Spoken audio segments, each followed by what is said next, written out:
성령의 맑은 물로 의사 씻어주소서 주님. 아멘 아멘. 보혜사로 임하는 성령이시여 간절하게 비오니 속히오소서. 타오르는 불길로 임하옵소서. 모든 죄를 온전히 데워주소서. 보혜사로 임하는 성령이시여 간절하게 비오니 속히오소서. 아멘. 성령께서 임하시면 인간의 힘으로는 제어할 수가 없어요, 여러분. 그리고 이제 우리가 지금 마지막 때가 임박합니다. 여러 가지 기후와 이런 여러 가지 사람들과 마음과 이런 모든 것을 보면서 마지막 때가 임박하다고 하는데요. 우리가 이때에 한 가지 잊어버리면 안 되는 게 있어요. 뭐냐면 은혜를 받아야 돼요. 예. 우리는 속성이 아직 부패성을 가지고 있고 죄를 가지고 있고 자기중심적인 자아들이 강하기 때문에 우리의 힘으로는 이러한 모든 환경들을 제어해 나갈 수 있는 힘이 없어요. 그렇기 때문에 그 제어해 나갈 수 있는 나가려 그러면은 이 은혜를 받아야 돼요. 그게 이제 이스라엘을 보면은 건기와 우기가 있는데 지금은 건기예요. 저기가 계절이. 그럼 우기는 가을부터 우기예요. 근데 건기에 내리는 비가 있고 우기에 내리는 비가 있는데 이제 건기는 이제 지나가고 이제 교회 시대 지나가고 우기가 있는데 이 우기 때 내리는 늦은 비라는 은혜가 있어요. 이 늦은 비가 내리는 때가 있다고요. 그 늦은 비를 통하여 마지막 곡식을 이제 물을 주고 익히고 그렇거든요. 그래서 그 늦은 비가 내려와야만이 곡식을 거둘 수가 있어요. 이스라엘 보면. 근데 이제 와 같이 예수님이 언제든지 이스라엘 풍습이나 결혼 풍습, 농사 짓는 풍습 이런 걸 이렇게 인용하면서 때도 임박한다, 마지막 때도 알려주시고 또 그걸 통하여 마지막 때를 분별할 수 있는 것도 알려주시고 그래서 살아가는 우리의 현실, 주방에 여자가 밀가루를 가지고 이제 빵을 만드는 걸 인용하여서 예수님 우리에게 어떻게 살아가는 걸 가르쳐 주시고 또 이러한 여러 가지 살아가는 어떤 우리의 삶의 풍습이 있잖아요. 그걸 인용하여서 천국을 보여주시고 알려주시고 한 것처럼 이 마지막 때는 우리가 이런 공부를 많이 이렇게 하지만 이 공부를 통하여 우리에게 가장 필요한 게 뭐냐면 이 말씀이 우리에게 효염이 되어서 이렇게 나오려 그러면 은혜가 필요해요. 성령의 은혜가 없이는 안 됩니다. 이렇게 마지막 내려주는 이 성령의 불같은 은혜, 건기에 내리는 마지막 추수를 하기 위해서 내려주시는 이 은혜의 담비를 받아야 돼요. 그래서 늘 여러분들 기도하시고 묵주기도 하시고 이런 여러 기도할 때 주님께 간구할 때 꼭 빠지지 마실 것이 뭐예요? 주여 나에게 성령의 은총을 내려주시라고.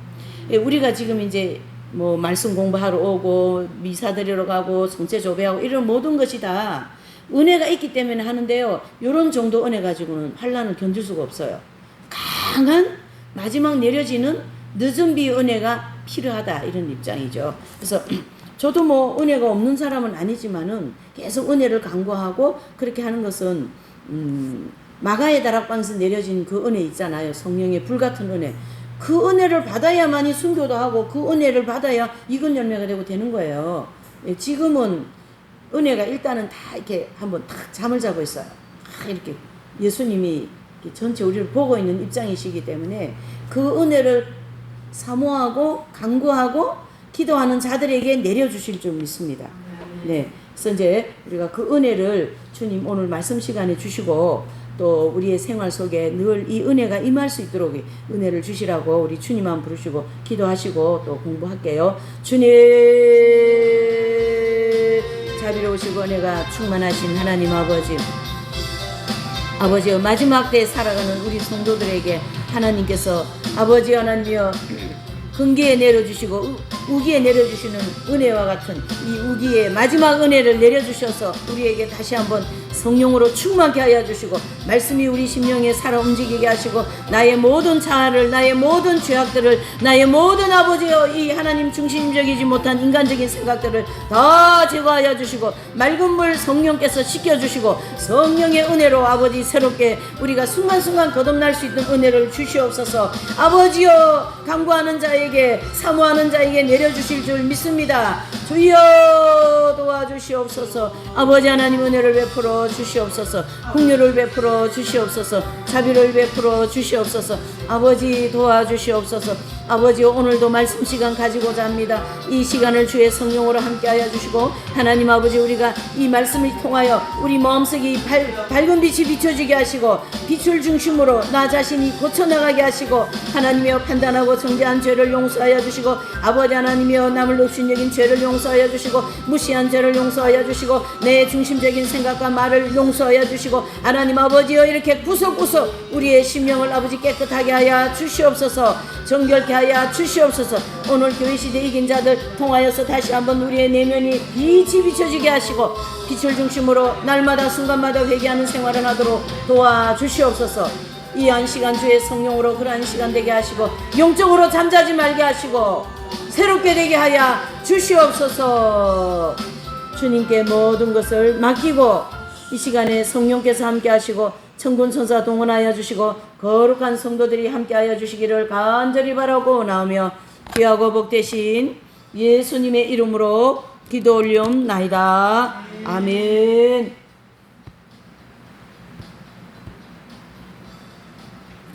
자, 이제 오늘 교회시대 이긴 자들 지난주는 이제 서론 부분을 좀 공부하였고요. 이제 오늘은 이제 7교회를 우리가 한 교회 한 교회 차근차근 공부해 나갈 것입니다. 이제 우리가 이 사경회 때나 또 이런 때보다도 이런 소그룹은 공부를 세밀하게 하는 거예요. 다른 말로 하면 구석구석, 그쵸? 말씀은 구석구석 또 적용하고 또 뭐가 안 되는 거 알게 하고 그러면서 우리가 이제 이 공부를 해 나가는 거죠. 그래서 이제 한 교회 한 교회를 따져보면서 이제 우리가 공부해 나가겠습니다. 이게 이제 다시 업그레이드가 되어가지고 이렇게 되었습니다. 네. 내 PC가 어디 갔어요? 거기서 보입니까? 내 PC?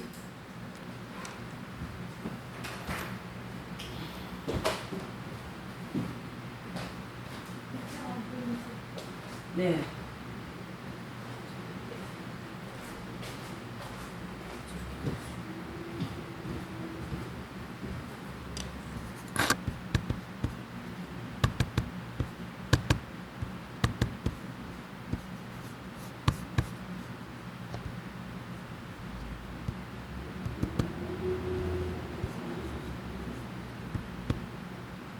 됐어.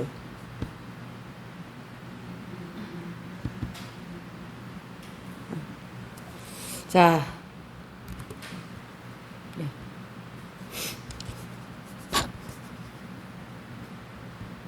그래서 이제 우리가 7교회 중에서 이렇게 한 교회 한 교회를 살펴보는데요. 원래 이제 계시록 2장 3장에 보면 7교회가 있잖아요. 그래서 이제 옆에 성경이 있으시면 계시록 2장 3장을 한번 펴놔줘 보실래요? 2장 3장.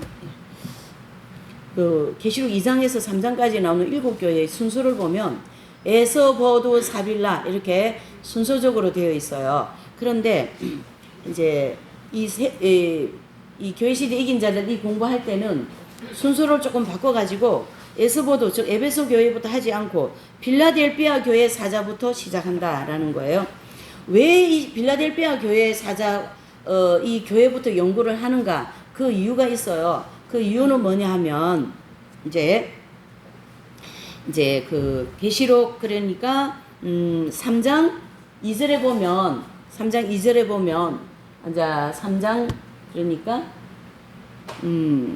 12절을 한번 읽어 보실까요? 시작. 예. 그거는 이제 교재에 나와 있어요.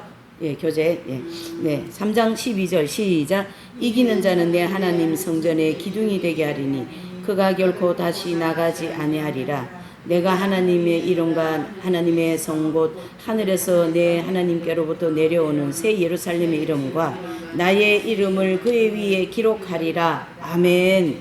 자, 여기 보시면 이기는 자는 하나님의 성전의 기둥이 되게 해주시겠다, 이런 말씀을 하셨거든요. 자, 이긴 자에게 하나님 나라에서 큰 기둥 같은 그런 성도가 되게 해주시겠다라는 이제 그 축복의 약속을 주신 건데요. 여기 보시면 이제 본문과 관계없이 3장 10절을 한번 찾아보실까요? 3장 10절. 예, 계시록 3장 10절. 네. 10절 한번 찾아보세요. 예, 3장 10절. 예, 시작. 내가 나의 인내의 말씀을 지켜 손중 내가 또한 너를 지켜 시험의 때를 면하게 하리니 이는 장차 온 세상에 임하여 땅에 거하는 자들을 시험할 때라. 아멘. 그랬습니다. 이거는 이제 계시록 3장 12절 말씀과 계시록 3장 10절의 말씀을 이렇게 좀 짝을 지어서 설명을 하자면, 이 빌라델피아 교회 목사님은 3장 10절의 말씀과 같이 예수님의 모든 말씀을 인내하면서 다 지켰다라는 거예요. 이 빌라델피아 교회의 이 목사님은 그래서 이 인내의 말씀을 다 지켰기 때문에 3장 10절을 보니까 시험의 때를 면하게 해주겠다라는 거예요. 그래서 이 시험의 때는 언제냐면은 바로 7년 대환란을 가르치게 하거든요. 그러면은 시험의 때를 면하게 해주시겠다 하니까 7년 대환란에 들어간다, 안 들어간다? 안 들어간다. 그러면은 이 빌라델피아 교회 목회자는 무슨 자라는 거예요? 휴거자라는 거예요. 바로 이 빌라델피아 교회부터 연구하는 이유가 여기가 있어요. 그래서 빌라델피아 교회 목사님 7교회 중에서 빌라델피아 교회 목사님만 이긴 자라는 걸 성경을 통하여 알 수가 있어요. 그래서 이긴 자라는 진리를 먼저 확 이렇게 드러내어 놓고, 그리고 난 다음에 다음 교회부터 연구하는 것이 진리 정돈하는데 더 튼튼하게 정돈이 된다라는 의미에서 빌라델피아 교회 목사님 교회부터 연구한다, 이렇게 이해를 하셔야 된다는 얘기예요. 그래서 에스보도 사빌라와 같이 에베소 교회부터 차근차근 연구하지 않고 빌라델피아 교회부터 연구하는 이유가 여기 있다. 그래서 이긴 자라는 진리를 먼저 확 이렇게 선명하게 드러내어 놓고, 그 다음에 이제 다른 교회부터 연구하면, 아, 이긴 자의 기준이 인내의 말씀 이리 지키면서 연단을 잘 받으면서 익은 열매가 되었기 때문에 휴고가 되었구나 해서 시험의 때를 들어가지 않는 면제해 주신다는 거나, 이렇게 진리가 휴고되는 진리부터 시작하여 차근차근 정리가 된다, 이렇게 볼 수가 있는 거예요. 그래서 그러한 의미에서 빌라델피아 교회 목회자 이 교회부터 연구한다, 이런 뜻이고요. 예. 자, 이제 차근차근 보시죠. 그래서 이제 이기는 자는 내 하나님의 성전에 뭐가 됩니까? 기둥되게 해주시겠다. 그래서 이 빌라델피아 교회 이 교회를 연구하면 세 가지의 축복이라는 말씀이 나옵니다. 성전의 기둥이 되게 해주시겠다. 그 다음에 두 번째로는 새 예루살렘의 이름이 기록되게 해주시겠다. 세 번째로는 이제 두 번째로 그렇고, 세 번째로는 하나님의 이름과 나의 새 이름을 기록해 주겠다라는 거예요. 이긴 자가 되면. 그래서 필라델피아 교회의 이 목회자를 향한 하나님께서 축복의 말씀을 세 가지를 이렇게 약속을 하셨는데, 필라델피아 교회의 이 세 가지의 축복만 이 목사님한테 임하는 것이 아니라 다른 교회로 연구하면 계속 이긴 자가 되면 이런 축복 주시겠다 하는 건데, 그 축복이 몇 가지라고요? 12가지거든요. 전부 다 12가지인데 그 축복을 이 빌라델피아 교회 목사님이 다 받을 수 있는 거예요. 무슨 자가 되었기 때문에? 이긴 자가 되었기 때문에. 그래서 이러한 개념을 가지고 이제 본문을 한번 살펴볼게요. 자, 본문에서 나오는 이 이제 그 단어 중에 이 성전은 어디를 가르치게 하는가? 성전. 예, 그렇죠. 천국을 가르치게 한다라는 거고, 에베소서 2장 20절 22절을 보시죠. 시작. 너희는 사도들과 선지자들의 터 위에 세우심을 입은 자라. 그리스도 예수님께서 친히 모퉁이 대리 되셨느니라. 그의 안에서 그물마다 서로 연결하여 주 안에서 성전이 되어가고, 너희도 성령 안에서 하나님이 거하실 소소가 되기 위하여 예수님 안에서 함께 지어져 가느니라. 아멘. 그래서 이 말씀은 이제 바로 우리 성도들이 뭐라고요? 천국을 건설하는 하나의 건축 재료다, 이런 뜻이죠. 그래서 그것이 서로 연결하여서 주 안에서 성전이 되어 간다. 그래서 어떤 성도는 뭐 세멘트가 있고 어떤 성도는 나무가 있고 사시가 있고 뭐 이런 콘크리트가 있고 철근이 되고 다 자기 역할이 있는 거예요. 그런 재료가 다 모여가지고 하나의 집이 건축되는 것처럼 우리 성도들이 이러한 모든 재료가 다 모여가지고 어떻게 해요? 천국 건설이 이루어진다. 그것을 이제 본문 에베소서 2장 22절에서 말씀하신 거고, 요한복음 14장 1절에서 3절을 보실게요. 시작. 너희는 마음에 근심하지 말라. 하나님을 믿으니 또 나를 믿어라. 내 아버지 집에 거할 곳이 많도다. 그렇지 않으면 너희에게 일렀으리라. 내가 너희를 위하여 처소를 예비하러 가노니 가서 너희를 위하여 처소를 예비하면 내가 다시 와서 너희를 내게로 영접하여 나 있는 곳에 너희도 있게 하리라. 아멘. 그렇습니다. 그래서 우리 성도들을 이렇게 하나님은 성전의 건축 재료로 말씀하면서 구원받게 되는 모든 성도들이 충만하게 채워지는 것이 바로 천국이 완성이고, 또 어제 요한복음의 4장 1절 3절에 말씀하신 이 말씀은 주님이 이제 성천하실 때, 그렇죠? 사도행전 1장에 보면 주님이 갈릴리 그 앞바다에서 탁 성천하시잖아요. 그때 올라가실 때 내가 너희를 위하여 처소를 예비하러 간다. 너희들은 다 건축 재료이기 때문에 교회 시대 2000년 동안 너희들을 통하여 내가 천국을 만들어 가겠다. 그 뜻이에요. 이 요한복음 1장 4장 1절 말씀. 참 멋있지 않으세요? 이렇게 말씀이 요한복음 말씀과 계시록 말씀과 이렇게 짝이 촥촥 되어가면서 시원하게 풀어지니까 별로 안 덥잖아요. 그렇죠? 이렇게 이 말씀은 어디든지 다 적용이 되는데, 오늘 이 본문 말씀 계시록 3장 12절 말씀과 계시록 3장 10절 말씀과 그 다음에 에베소서 2장 20절 22절 말씀과 또 요한복음 14장 1절 3절의 말씀이 다 어떻게 해요? 통짜로 쫙 깨져나가잖아요. 이걸 가르쳐서 구슬 깬다 이렇게 볼 수가 있는 거죠. 말씀이 구슬이 깨지잖아요. 이 요한복음 4장 이 말씀은 장례식장 가도 이 말씀 인용하고, 어디 뭐 집에 가도 신방 갔을 때 이게 이 말씀 인용해서 예배드리고 하잖아요. 다 적용이 되는 말씀이에요. 왜 그래요? 우리들이 신방 예배드리면서 천국 건설을 해가고, 또 초상집에 가서도 이 말씀하면서 이렇게 준비되어진 집에 우리 어머니가 천국 갔습니다. 우리 아버님이 천국 갔습니다. 그렇게 하고 이 말씀을 인용하는데, 이 말씀의 정확한 말씀은 오늘 이 계시록 말씀과 네 가지의 말씀을 쭉 구슬로 깨듯이 쭈르르르 깨지니까 어떻게 해요? 아, 내가 뭐라고요? 천국의 재료구나. 그래서 이 땅에서 내가 주님을 위해서 헌신하고 기도하고, 재능으로, 건강으로, 시간으로, 이런 몸으로, 그렇죠? 또 물질로, 이런 모든 것으로 주님께 헌신하는 모든 것이 다 뭡니까? 천국의 재료가 되어서 집을 지어서 가는구나. 이렇게 볼 수가 있는 거죠. 얼마나 주님의 말씀은 아름답고 우리에게 이 아비규환과 같고 말이죠. 온 지구가 종말을 향하여 치닫고 있지만은 우리는 이렇게 주님께 대한 소망과 희망을 가지고 천국의 집을 건설해 나가는 거예요. 얼마나 아름답습니까? 네. 저는 집을 가지고 많은 생각을 하는 사람 중에 하나예요. 그래서 설교할 때도 집 가지고 설교 많이 하는데, 여기다가 주님 말씀 하나 더 접목하면 마태복음 7장 마지막 절에 보면 주님이 산상수훈의 말씀을 쭉 다 해놓으시고, 마지막 뭡니까? 모래 위에 집을 짓는 게 있고 반석 위에 집을 짓는 게 있다. 집 짓는 것을 딱 얘기하시는 거예요. 그래서 이 천국에 집을 짓는 것은 다 뭐예요? 반석 위에 집을 짓는 집이다라는 거예요. 이 땅에서 내가 많은 행함을 하고 많은 걸 주님을 위해서 헌신했지만은 결국 보니까 모래 위에 집을 지어버렸네. 그러니까 바람이 나고 창수가 나는 환란에 들어가서 와르르르 다 무너지는 거죠. 아우, 이렇게 난리가 났으니 도망가자. 도망은 어디를 가? 도망갈 데도 없어요. 그러니까 어떻게 해요? 주님의 이름으로 순교할 생각을 해야지. 주님의 이름으로. 그렇죠? 예수님 순교하게 될 줄 믿습니다. 이렇게 하면서 믿음으로 반석 위에 집을 지어야 안 되겠어요? 이 말씀과 같이. 오늘 하나님께서 우리에게 이러한 말씀 주신 것은 그러한 신앙을 가지라고 주신 줄 믿습니다.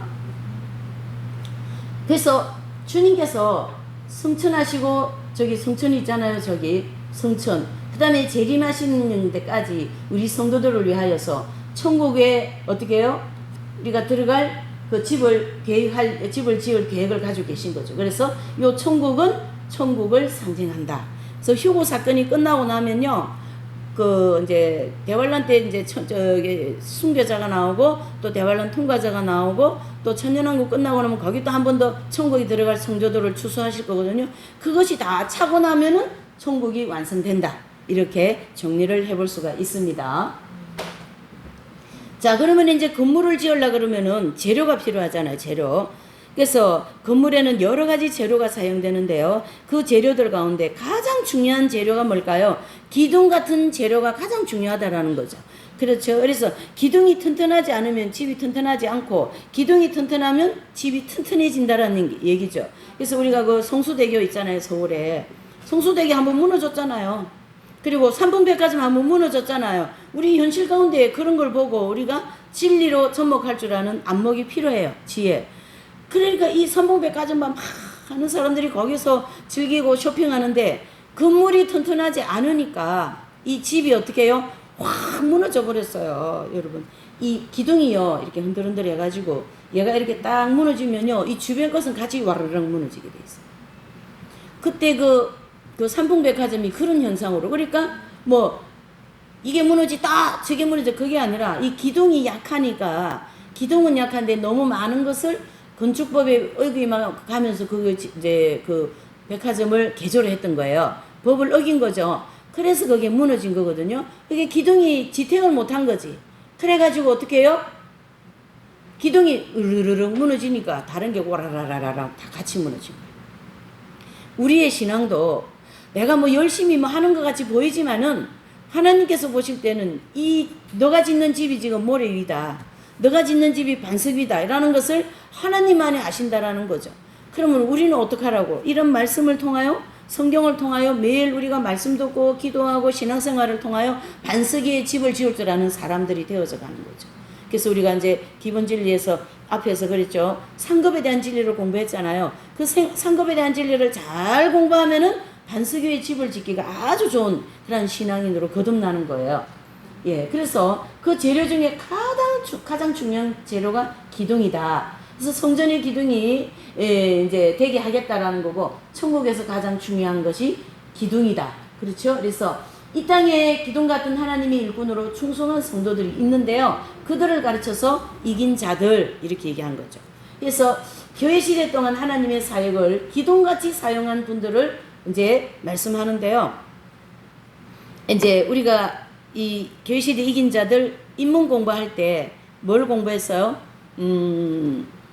이기는 자가 되면 주님이 이런 상급을 주신다 했는데 무엇과 싸워 이겨야 되는가? 바로 마귀와 세상과 거칠고 사나운 환경과 싸워서 이겨야 되는 거예요. 예. 그와 같이 이 더운 날씨에 많은 것을 노출시켜가면서 자기 몸을 가시하고 다니는 그런 사람들은 오히려 불쌍히 여기는 마음으로 우리가 어떻게 해요? 우리가 그 길 갈 건 아니잖아요. 교회 나가는 사람도 그래요. 아주 얼굴이 뜨거운 게 많아요. 뜨거운 게. 목회자 앞에서, 신부님 앞에서 아주 말씀 들었는데도 그러는데 안 든 사람이야 뭐 당연한 거지. 더 벗고 다니라 그래야지. 근데 저는 여름이 싫어. 예. 덥기도 하고, 막, 예. 겨울에는 그래도 뒤집어 쏘거나 듣겠어. 이렇게. 어쨌든 이 교회 시대 이긴 자들이 이와 같은 세상의 흐름을 타지 않았다는 얘기죠. 그 세상과 싸워서 이긴 거예요. 우리가 인문 지난번에 공부했잖아요. 이겼습니다. 그 이긴 자들을 가르쳐서 천국의 기둥이다. 이렇게 얘기하는데요. 그 이긴 자들이 도대체 누굽니까? 바로 예수님의 직제자이신 12제자부터 시작하여서 누구시죠? 읽어보세요. 시작. 바울, 디모데, 누가복음을 쓴 누가,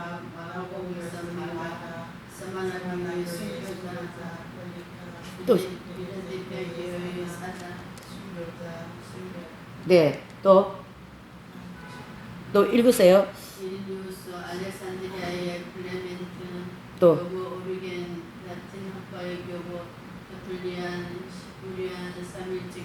니판 교부 아다나시우스 크리소스톰 히포의 감독 오스틴 최초의 수도자 안토니 주상승자 시me온. 주상승자 이분은 어떤 분인지 아시죠?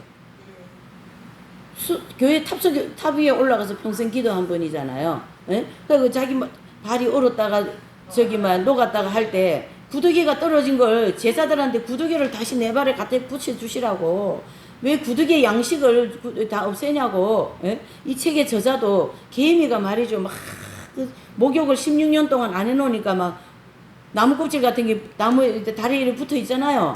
그거에 양식을 가지고 개미가 줄을 쫙 이어가 있는 건데 목사님들이 그걸 다 그냥 다 개미를 죽여버리니까 아, 왜 그렇게 하시냐고 개미들의 양식을. 예?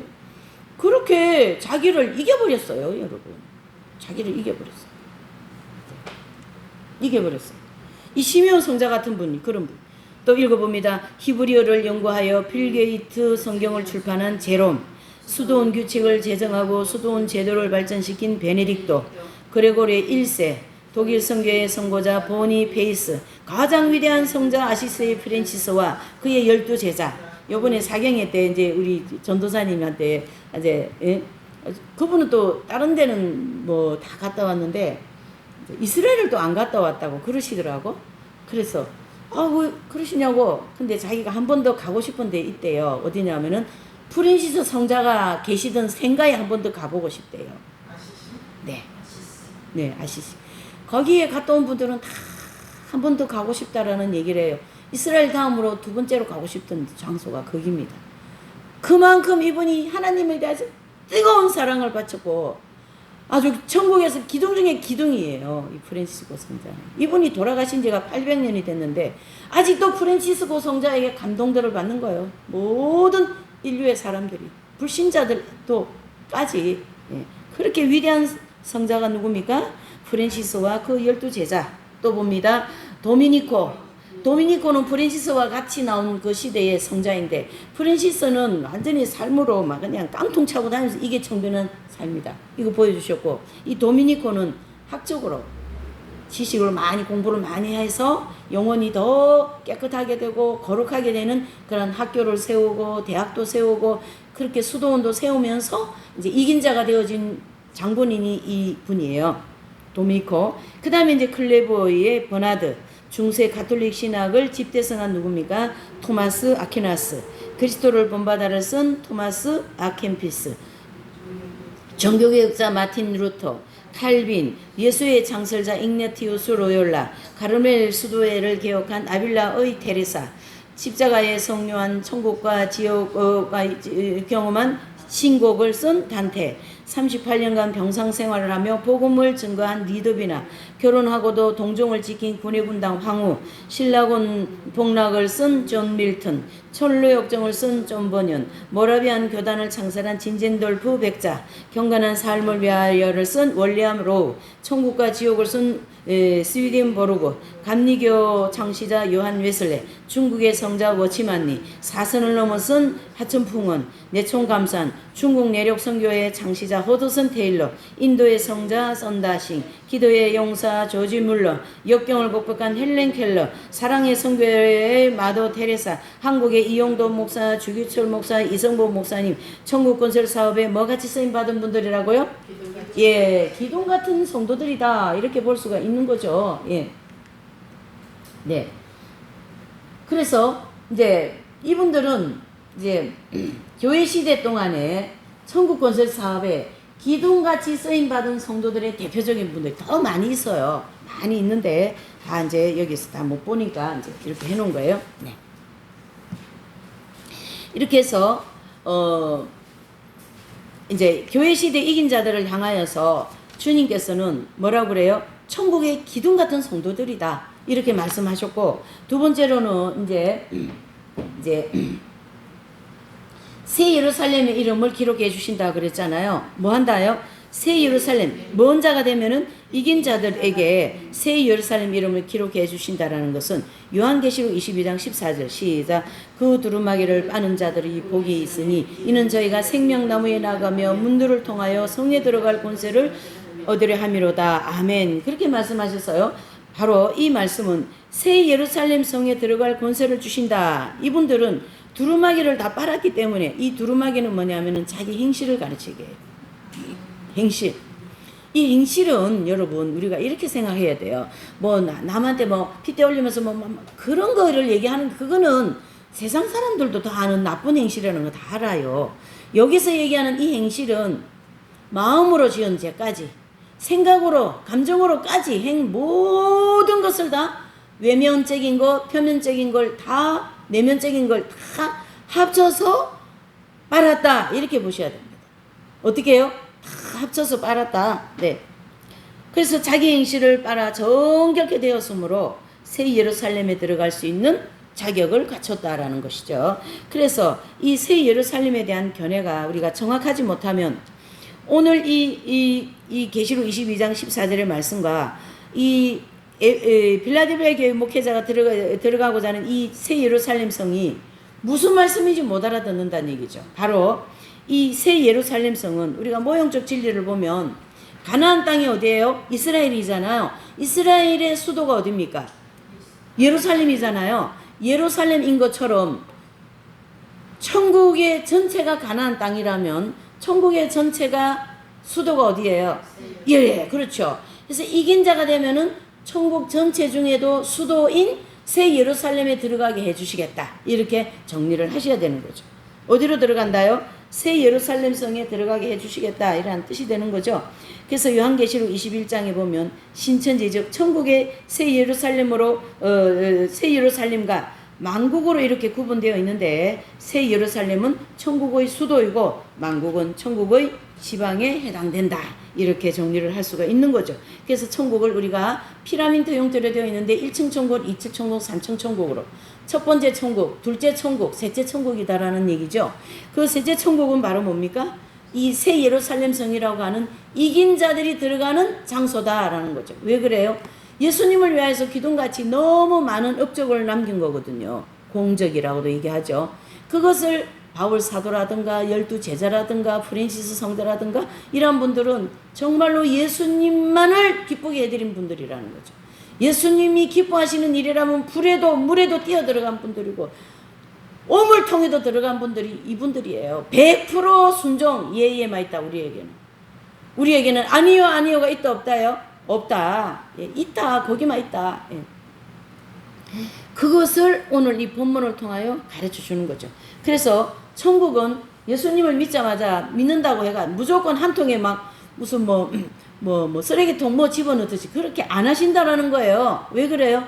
하나님은 공의적인 하나님이시고 심판의 하나님이신 공의의 하나님이 행한 대로 상을 주시는 하나님이심을 믿어라 그랬잖아요. 그렇기 때문에 우리가 하나님의 예수님의 이름으로 행한 것만은 상이 되는데 말로는 예수님의 이름으로 행했는데 마음은 예수님의 이름으로 행한 게 아니에요. 그러니까 그 예수님의 이름으로 행한 것을 주님은 손으로 행한 것으로 볼 것이 아니라 중심을 보고 계신 거예요. 너 정말 나를 사랑해서 그거를 드렸구나. 주여 내가 눈이라도 빼겠습니다. 눈이라도 빼가지고 내가 이 교회를 하겠습니다. 그러니까 예수님이 너 눈을 내가 받았다. 주님 아직 수술도 안 했는데요. 그랬어요. 그러니까 너의 중심을 내가 받았느니라. 이렇게 얘기해요. 우리가 주님을 위해서 헌신한다고 하는데요. 정말로 오판이 99%가 99.9%라는 걸 알아야 돼요. 교회 목회도 마찬가지고 사목도 마찬가지고 수도생활도 마찬가지고 다 마찬가지입니다. 이것을 깨달았기 때문에 교회 시대 이긴 자들 그 소아 테레사 수녀님, 아빌라이 테레사 수녀님 이런 분들이 수도원 안에서 그런 생활을 열심히 한 거예요. 그래서 저기 트라피스트 수도에 가면 그 수녀님 그러시더라고.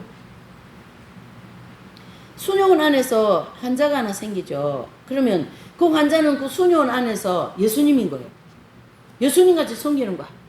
수녀원 거기도 그 봉쇄거든요. 그러니까 그 환자가 하나 생기면 그 전 수녀님들이 예수님을 모시듯이 모신다라는 거예요.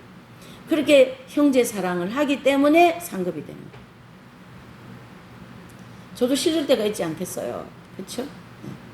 그런 수도원이 튼튼한 수도원이지. 그런 수도원이 주님을 축복하시는 거예요. 그런 교회를 주님은 축복하시는 거예요. 사람이 많은 것 그것도 축복이 하나 보이는 거지만 보이지 않는 축복이 더 많다라는 거 아셔야 돼요. 물 밑에 더 우리가 먹을 게 많잖아요. 보이지 않는 물 밑에, 땅 밑에. 와 같이 보이는 거는 보이지 않는 것은 약간 일부예요. 그러니까 우리 사람들이 가장 예민한 부분이 뭐냐면 보이는 것이 더 예민한 거예요. 반응이 빨라요. 와, 이거 봐. 이렇게 교회 부흥했지 않냐.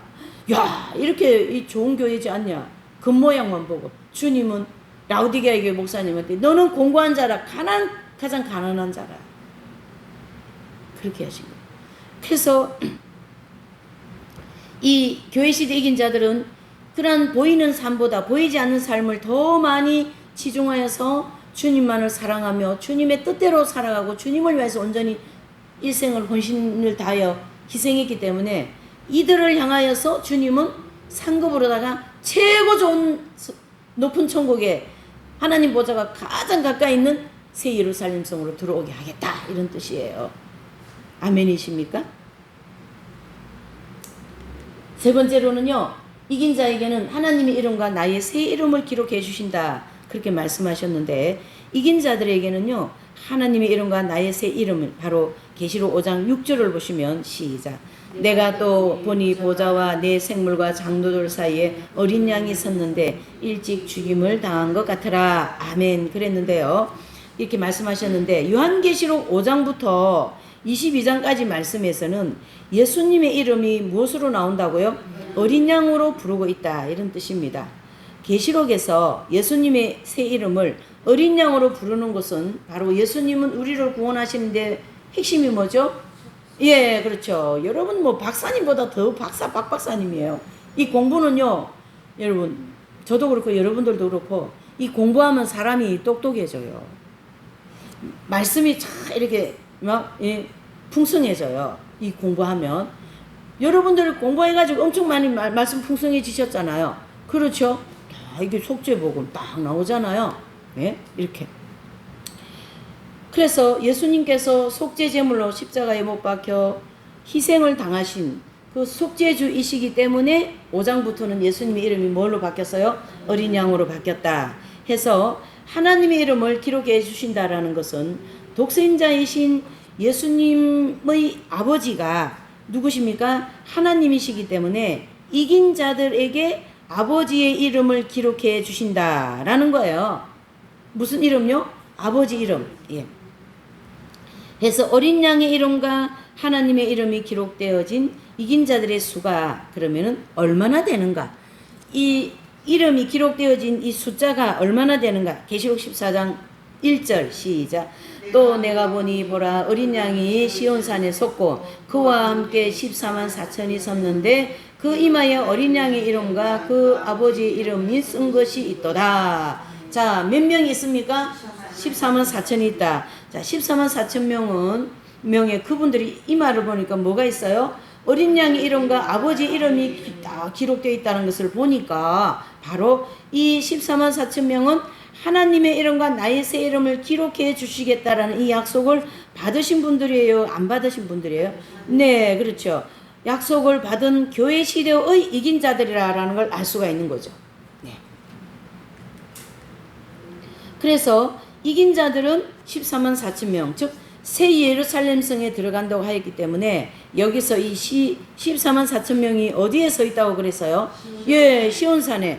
그러므로 예루살렘과 시온산에 대한 견해를 조금 살펴봐야 됩니다. 시온산은 도대체 뭐냐?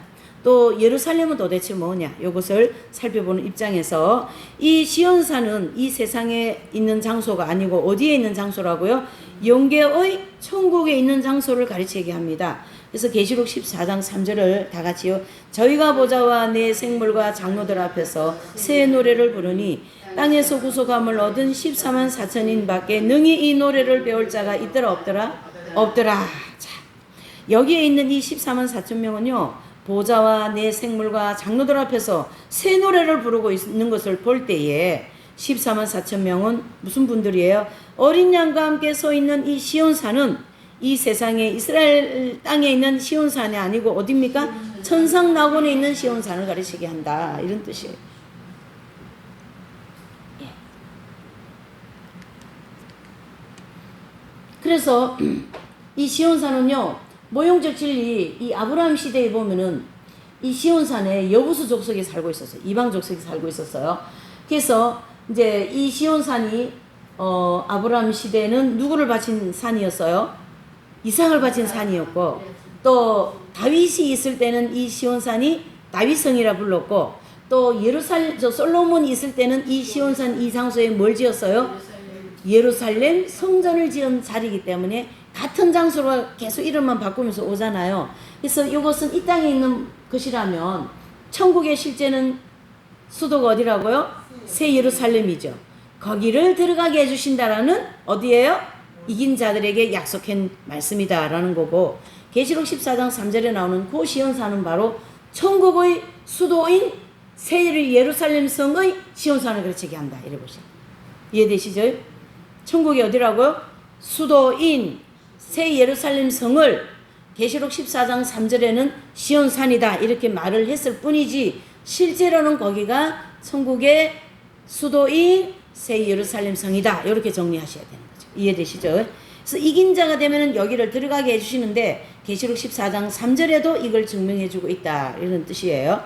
그래서 시온산은 이 세상의 이스라엘 땅에 있는 시온산이 아니고 천상낙원에 있는 어디라고요? 시온산을 가르치게 합니다. 그래서 이제 거기에 이제 모형적 진리에 대한 내용을 쭉 거기다 설명을 해 놓으셨어요.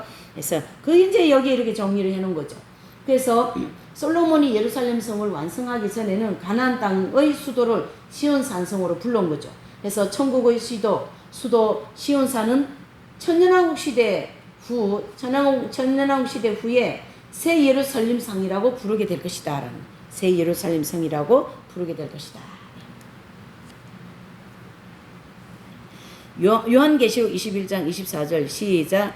만국이 그 빛 가운데로 다니고 땅의 왕들이 자기 영광을 가지고 그리로 들어오리라. 아멘. 그래서 이 천국, 그러므로 천년왕국 시대가 끝난 다음에는 영원한 신천지라고 하는 새 예루살렘 시대가 이제 열리는 거죠. 예. 그래서 이 그리로, 즉 새 예루살렘에 들어온다라는 것이고, 새 예루살렘으로 들어오는 땅의 왕들은 과연 누구십니까? 바로 빌라델피아 교회 사자에게 보낸 편지 중에 약속한 것처럼 새 예루살렘 성에 들어갈 권세를 받은 누구시라고요? 교회 시대의 이긴 자들이다. 이렇게 이제 보셔야 되는 거죠.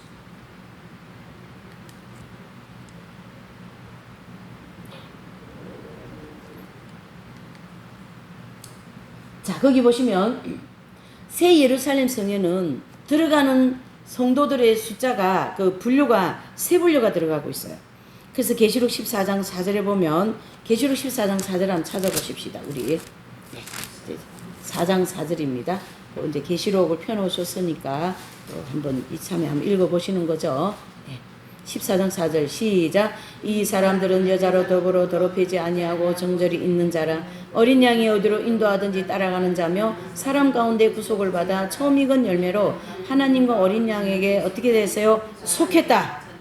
어디에 속했어요? 하나님과 어린 양에게 속했다. 바로 예수 그리스도와 함께 어떻게 해요? 하나가 되었다. 이런 뜻이고요. 이분들은 정절이 있는 자고 입술에 거짓이 없고, 영적으로 육적으로 음행하지 않았다 이런 뜻이에요. 여자로 더불어 더럽히지 않았다 이런 말은.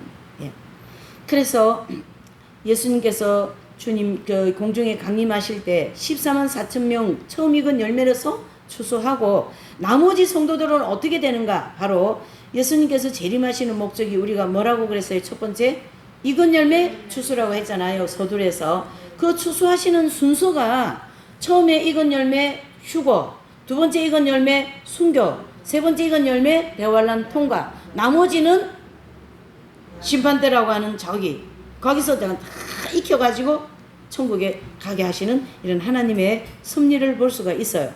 그래서 마태복음 13장 39절에 세상 끝에도 라는 말씀도 주님께서 재림하셔서 추수하신다라는 거예요. 그래서 전제 휴거론이 계속 말이 안 되는 게 이런 말씀을 통해 우리가 증명을 해야 돼요. 전제 휴거론 맞아요, 안 맞아요? 안 맞습니다, 여러분. 그래서 보시면 대환란 때 흰 구름 위에 앉으셔서 예수님께서 순교자들을 추수하시고 익은 열매가 되게끔 계시록 14장 14절 16절에 나옵니다. 계시록 14장 펴놓으셨습니까? 14절 한번 읽어보시죠. 시작. 14장 펴놓으셨죠? 여기 14절 시작. 또 내가 보니 흰 구름이 있고 구름 위에 사람의 아들과 같은 이가 앉았는데 그 머리에는 금 면류관이 있고 그 손에는 이한 낫을 가졌더라. 또 다른 천사가 성전으로부터 나와 구름 위에 앉은 이를 향하여 큰 음성으로 외쳐가로되 내 낫을 휘두르 거두라. 거둘 때가 이르러 땅에 있는 곡식이다 이것음이로다. 아멘.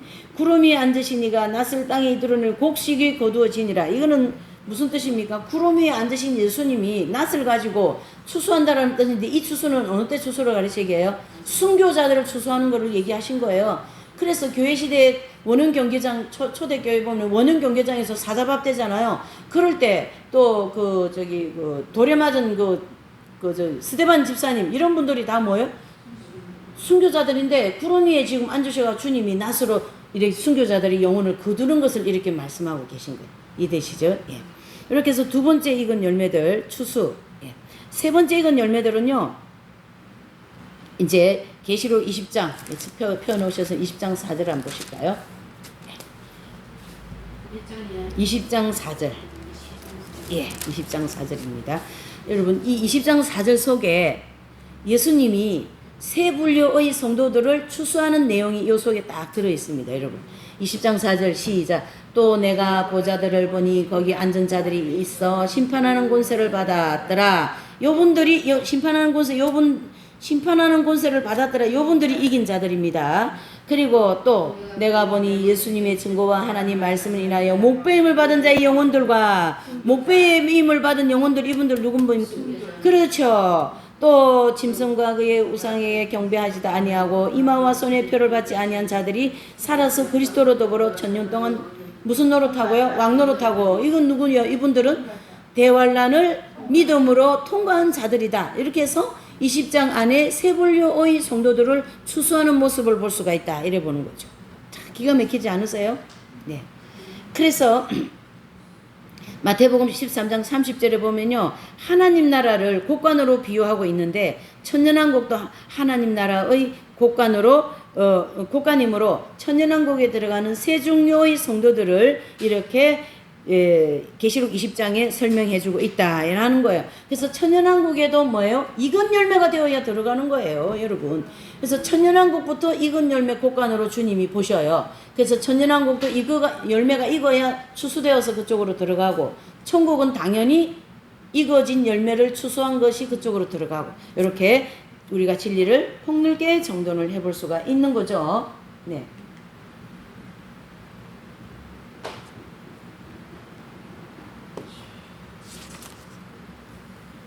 네. 여기서 익은 열매가 된다는 것은 바로 무엇입니까? 바로 출애굽한 성도가 믿음으로 광야 연단을 받으면서 마음과 행실을 헌신적으로 아까 두루마기를 빤다 그랬잖아요. 그래서 연단 받으면서 광야에서 지금 우리는 열심히 두루마기 빨고 있는 거예요. 네.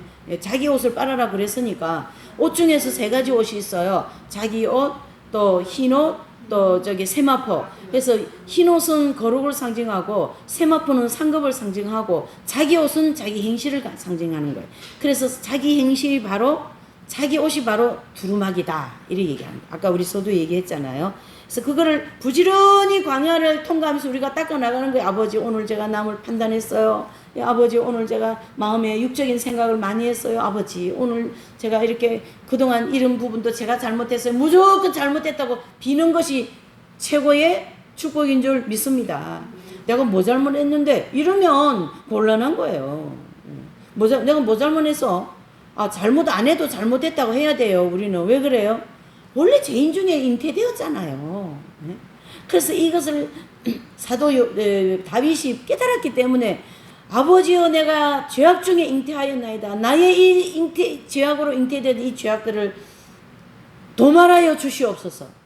이렇게 기도한 우리 시편의 다윗의 기도를 볼 수가 있습니다. 자, 두 번째 교회는 두아디라 교회를 우리가 이제 한번 살펴보는 거죠. 두아디라 교회. 네. 자, 계시록 2장 26절 28절 시작. 이기는 자와 끝까지 내 일을 지키는 그에게는 만국을 다스리는 권세를 주리니 그가 철정을 가지고 저희를 다스려 질고롭게 트리는 것 같이 하리라.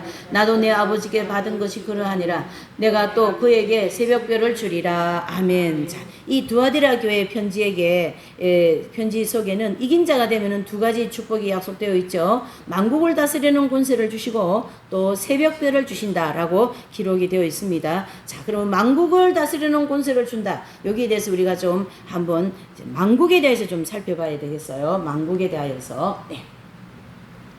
자, 거기 보시면 만국이 교회 시대 만국이 있어요. 마가복음 13장 10절에 나오는 말씀이죠. 읽어보시죠. 시작. 또 복음이 먼저 만국에 전파되어야 할 것이라. 아멘. 그랬어요. 그래서 만국은 구원받은 즉 이방인의 모든 숫자들이 가득하게 채워지고 난 다음에 주님이 오신다라는 교회 시대의 만국을 가르치게. 그래서 교회 시대 동안 열심히 우리가 지금 복음 전파하고 있잖아요. 예, 제가 지금 참 신기한 걸 또 하나 보고 있어요. 뭐 하나만 보는 것이 아니지만은 하나님께서 이 대한민국을 얼마나 사랑하시는지 이미 이스라엘을 선택하고 이 아시아 쪽에 지구 끝에 있는 이 대한민국을 이미 창세전부터 택하셔가지고 이 나라를 다른 나라 같은 거 벌써 다 넘어갔어. 가루가 되고 없어요. 대한민국은 고려시대, 조선시대, 건국시대 크게 고려, 조선, 건국부터 시작하여서 고려시대는 그렇다 치더라도 조선시대 가장 조선이 넘어갈 직전에 놓여있는 때가 어느 때입니까? 1492년 4월에 일어난 임진왜란. 그리고 또 건국에 와가지고 이 나라가 식민지 시대로 해서 넘어가기 직전까지 갔던 때가 언제입니까? 1900년도 일제시대에 또 건국에 가장 지금 이 시점에서 이 나라가 정말로 공산화로 넘어가기 직전에 누굽니까? 바꿨잖아요. 이번 선거를 통하여. 크게 우리가 역사를 세 등분으로 나눠서 이 나라를 지키신 하나님의 섭리를 보면 그 북한에서 전쟁을 할 수밖에 없는 직전에 김일성을 하나님 데려가셨어요. 또 이 나라가 막 그냥 또 막 뭐 또 대통령 한 사람 통해가지고 막 이제 김정은 아버지 김정일이죠. 이렇게 해가지고 이 나라가 또 넘어갈 직전에 그 사람 하나님 딱 데려가시더라. 이해되시죠? 지금도 막, 예? 우리는 뭐 김정은이 왜 안 데려가고 그냥 김정은이 데려갈 게 아니라 먼저 데려갈 사람이 있었던 거예요. 먼저 데려갈 사람. 누굽니까? 예? 먼저 데려갈 사람 누굽니까? 먼저 데려가야 할 사람 누구냐고. 예? 아닙니다, 여러분. 아닙니다. 누굽니까? 근간에 데려가셨잖아, 하나님께서. 근간에 데려가셨잖아. 우리나라 말고. 여러분, 우리나라 하나만 이렇게 보시면 안 돼요. 우리나라만 보면, 우리나라 뭐, 아니죠. 외세의 침략을 통하여 이 나라는 가루가 나도 벗어날 건데, 하나님이 이 조선 내지는 우리 대한민국이 넘어갈 때 할 때마다 하나님이 딱 한 사람도 데려가시더라고요. 제가 딱 보니까. 하나님 아버지 보아사다, 진짜. 그래서 이번에도 이분이 계속 이제 그렇게 하게 하나님이 데려가신 이유가 있어요. 우리나라를 자꾸 이렇게 잘못되는 길로 자꾸 연결하는 거예요. 외국의 이 외교를 겉으로는 하는 것처럼 보이는데 하나님이 그거 모르시겠어요? 그러니까 안 되겠다 해가 딱 데려가신 거예요. 누구 또 데려가셔요? 이토 히로부미 딱 데려가시잖아요. 일제시대에 우리가 넘어갈 그분 살아있으면 우리가 넘어갔어요. 일본으로.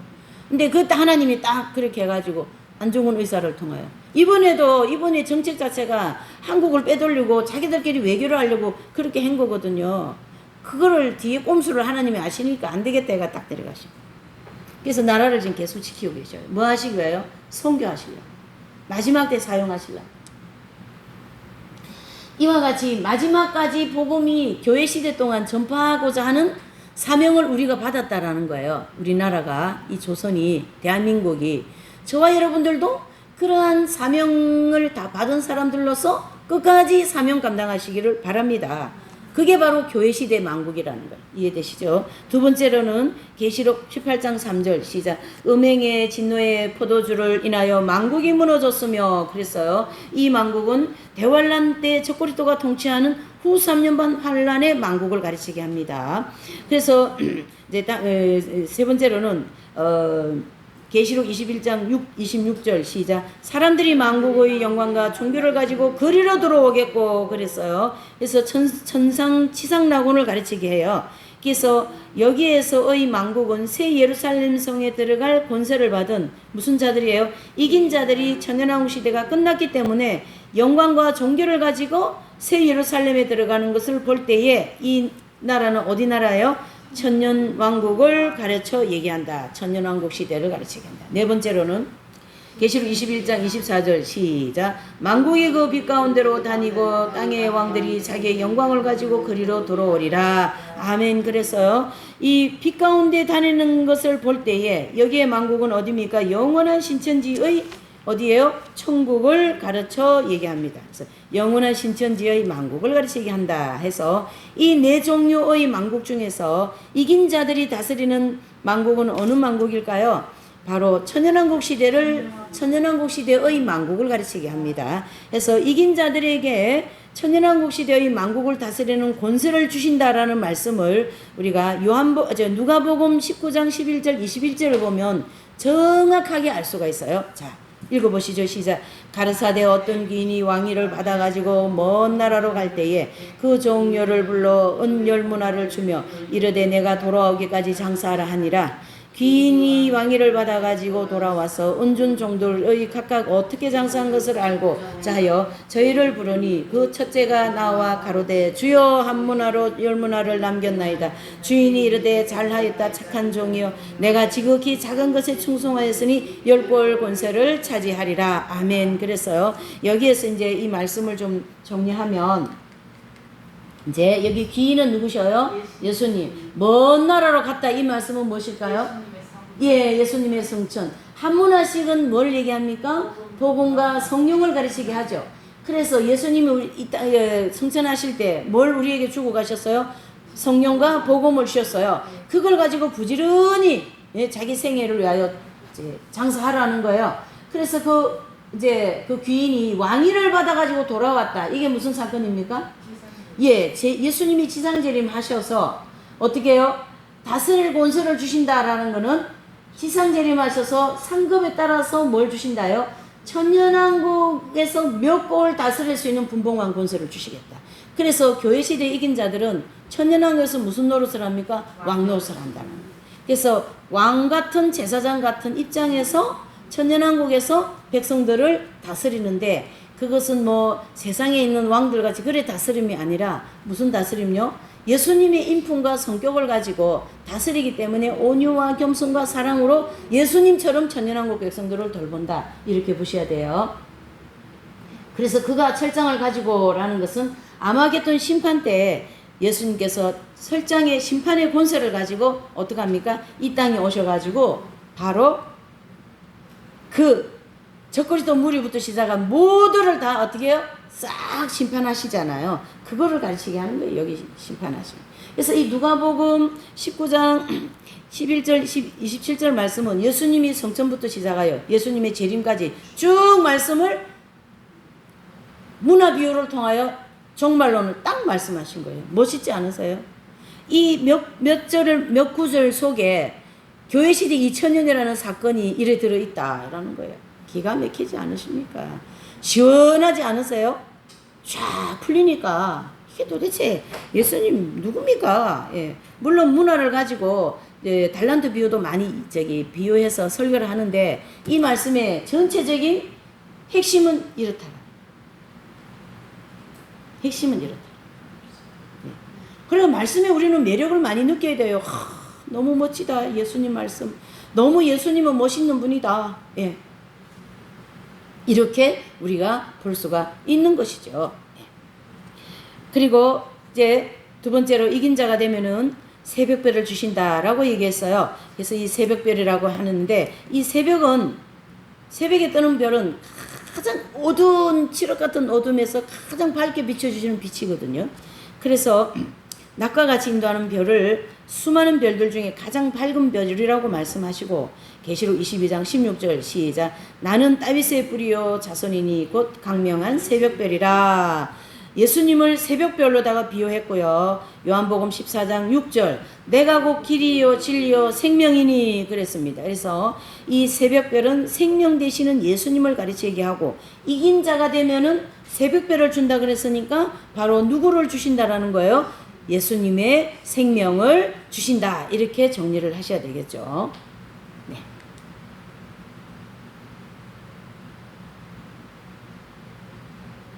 그래서 교회시대 이긴 자들에게 새벽별을 주신다라는 것은 이 세상에 사는 동안 예수님의 생명을 영속에 내주합일되게 해주시는, 즉 합일의 경제에 들어가게 해주시겠다라는 뜻이고, 또 이분들이 바로 세상과 마귀와 거칠고 사는 환경과 싸워서 이겼고 오직 예수님의 인격과 성품과 모든 것으로 닮으셔서 성령으로, 물과 성령으로 거듭난 분들이다, 이렇게 정리할 수가 있는 거죠. 이해되시죠?